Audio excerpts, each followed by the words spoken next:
Hello, everyone. This is Deborah Richardson, and today I am putting the AP in Happy, where accounts payable teams are empowered to protect the vendor master file from fraud.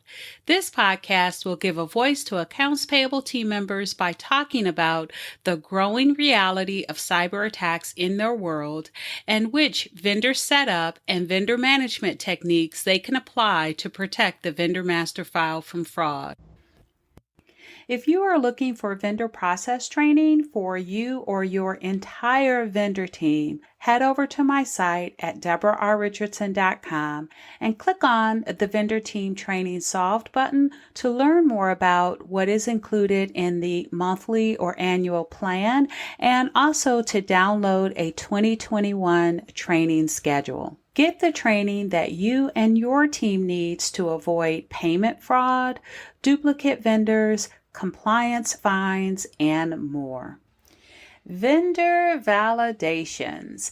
Are you or your vendor team members logging into multiple sites to perform your vendor validations before adding that information to your vendor master file? Well, you'll love this episode as I talk about 10check.com and how I found 2 advantages from using their platform. And don't forget to listen to the end for how you can get help with that long list of validations they give you and what they mean. Keep listening.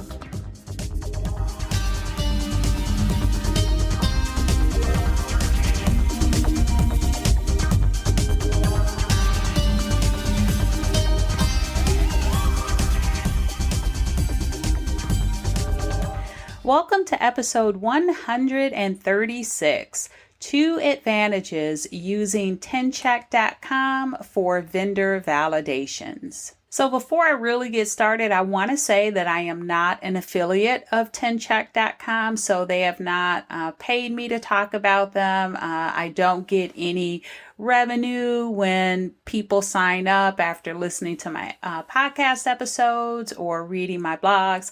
Kind of wish I was, because they're a great service, so it's an easy sell. But I did use 10check.com when I was a practitioner processing over 2,000 requests per month with a team of 17.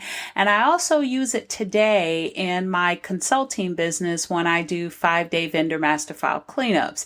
And so I thought it'd be a great time to share with you 2 advantages using 10check.com that I found as a practitioner that might help you and your vendor team. All right, so one of the most basic vendor validations to set up a vendor in the vendor master file for payment via accounts payable is verifying that vendor legal name plus tax ID combination matches IRS records, commonly known as the IRS 10 match. Now, whether your team is performing the validation manually on the IRS site or on 10check.com or with another platform, there are at least 2 advantages that 10check.com will give you. And I specifically talk about the IRS 10 match because that's one of the main validations that 10check.com has. And of course, it matches what the IRS does. And that is something that all U.S. entities need to be doing. So hopefully we have a large percentage of you out there already performing the 10 match, either on irs.gov, their e-services, or on 10check.com.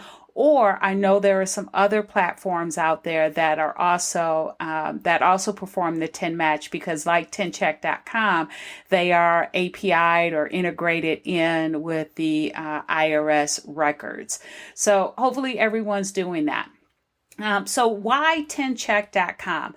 Well, as an accounts payable practitioner, I started off with my team registering and performing the vendor IRS 10 match on irs.gov. And that was even before the e-services, because I think they changed their website just a few years ago. And, after all, it was free.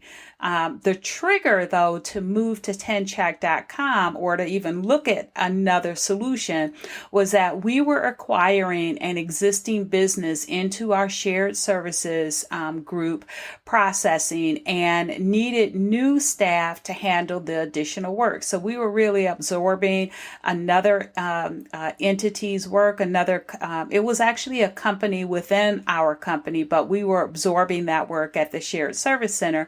And so we were moving it really from one state to another state where the shared services existed.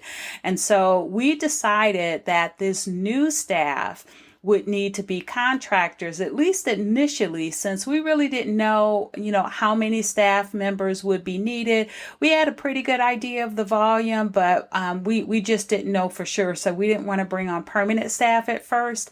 And so we wanted to start with contractors. And then we also had a pretty short lead time. And now I don't remember why, but that happens all the time in corporate. So we didn't know how many staff we needed for sure, and we had a short lead time. And so that was the trigger to find another option for the IRS 10 match.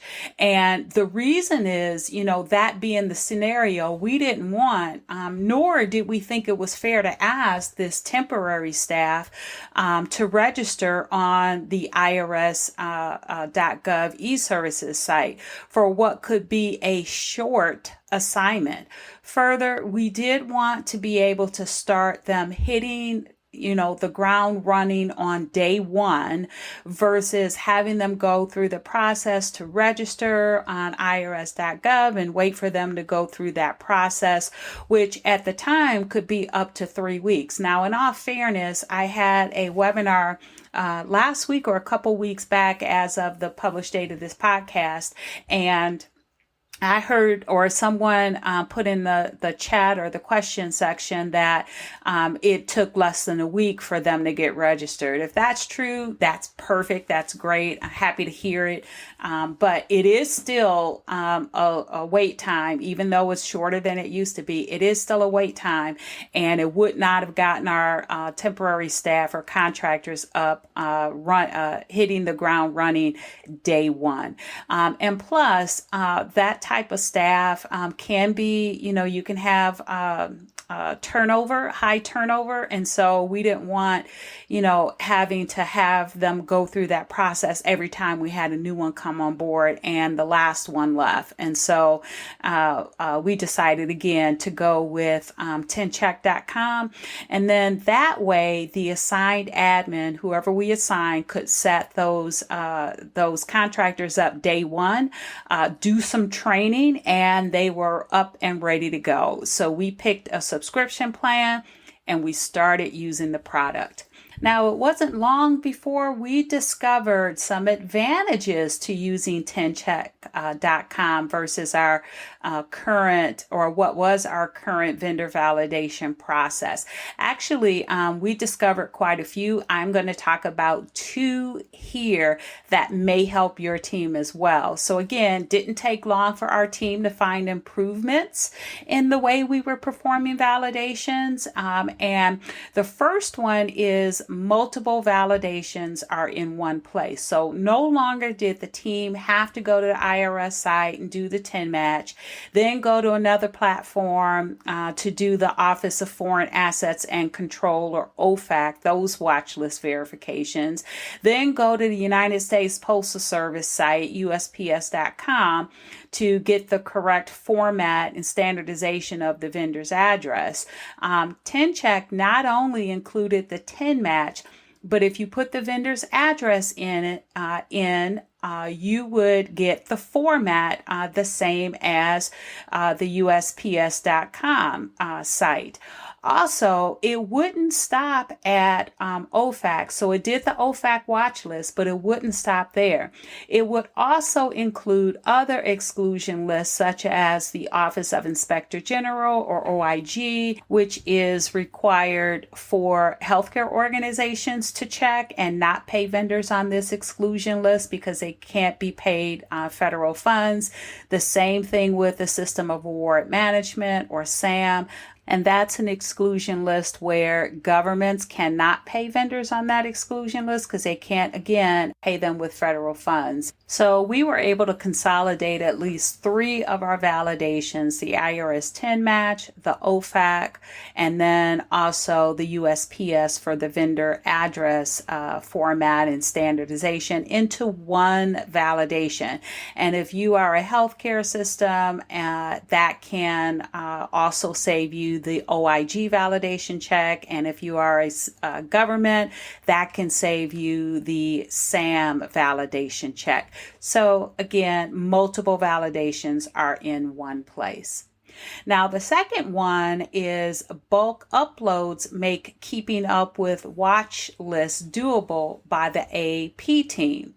So for watch lists and exclusion lists, such as those included with OFAC, because OFAC has quite a few sanction lists that it checks against. But for those watch lists or exclusion lists, your organization may be forbidden from making payments to vendors that appear on those lists. So yes, you may check them at the time of vendor setup or when the vendor requests a change to the vendor record. But what about any other time? What if they subsequently appear on these lists? So unless you have a continuous monitoring platform that will allow you or alert you when your vendors appear on these lists, it's really up to the company or to you to check those watch lists periodically, and I recommend at least monthly. And you may want to do it even more than that if you have like daily pay cycles. But I do recommend at least monthly to perform those checks to make sure that your existing vendors have not subsequently been added to those watch lists, and then that you're not paying those vendors. Well, how do you check that?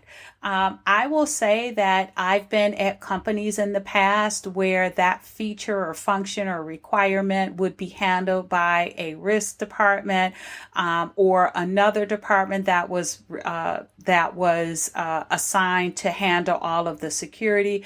What I really found, though, is that they had some type of a process for reports to be sent to them so they can get a list of all of the vendors. But over time, as people left out of those positions, that was really not being done. And so I made it a point to include it as a part of the monthly vendor master file cleanup. Yes, I did say monthly.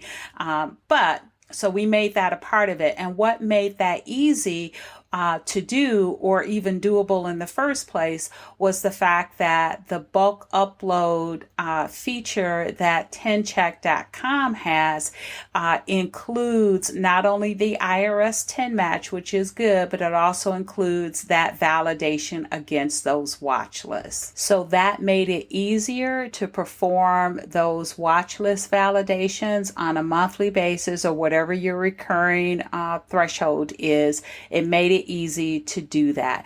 And again, unlike the bulk file upload feature through IRS e-services, and I know you can do that for free, but it's only going to check the IRS 10 match, that legal name, tax ID combination. It's not going to check your watch list. And so for that reason, I like 10check.com, 10check.com's bulk upload feature. Now, it is an extra cost, and I know the IRS 10 match for the bulk upload is free, but should you really compare the price to the potential civil and or criminal fines and penalties if you pay a vendor on one of these lists? Now, I've said it before on one of the podcast episodes, and I'll just keep saying it. You know, we are always anxious about the IRS fines and penalties, as we should be. The fines and penalties have increased, and then they're changed or switched to the 1099 due dates, and now this year with the additional 1099. And I know there can be extra processing time, mistakes that can be made. Oh, and the big one I'm forgetting, the fact that you can no longer automatically get an extension. So you have to have it in by the scheduled due date. And so you're doing a lot of rushing, and that can cause errors, as well as the fact now you don't have that extra time with the extensions to make corrections during that gap between when you send it to the vendor, January 31st, and when you actually file. So that gap has really gone away. And so now you're liable for any penalties or fines related to any of those corrections. But, and I just said that very long-winded, but the fees that are associated with that, if it's not an intentional disregard, are really not, they're substantial fees, but the OFAC fees that are related to paying someone that is on one of those watch lists, the civil and the criminal fines go into the millions. They are much more significant than the IRS. I'm not saying again that you have to ignore the IRS's fines and penalties. You should not ignore those. But I think we need to give enough or just as much weight to the OFAC and watch list fines if you pay these vendors that are on these lists. And I just don't see that that's always a priority. So between the civil and the criminal fines for OFAC, they can be much more substantial than what the IRS fines and penalties can add up to. And again, for that reason, I love the fact that 10check.com's bulk upload results include the watch list validations as well. Now, if you have an account with 10check.com and you don't see that option, it would be in your menu. If you don't see that option, it's just because you haven't contacted them and requested it. So go ahead and contact them and request it, and then you will see it in your menu. Okay, so those were the two advantages I see to 10check.com with your vendor validations. And now let's move on to what I talked about in the intro, how you can get help with your 10check.com vendor validations. So if you and your team need help sorting out what all those validations mean and what should be done if your vendor fails a validation, when you see those validations in red, be sure to join my Essentials training series.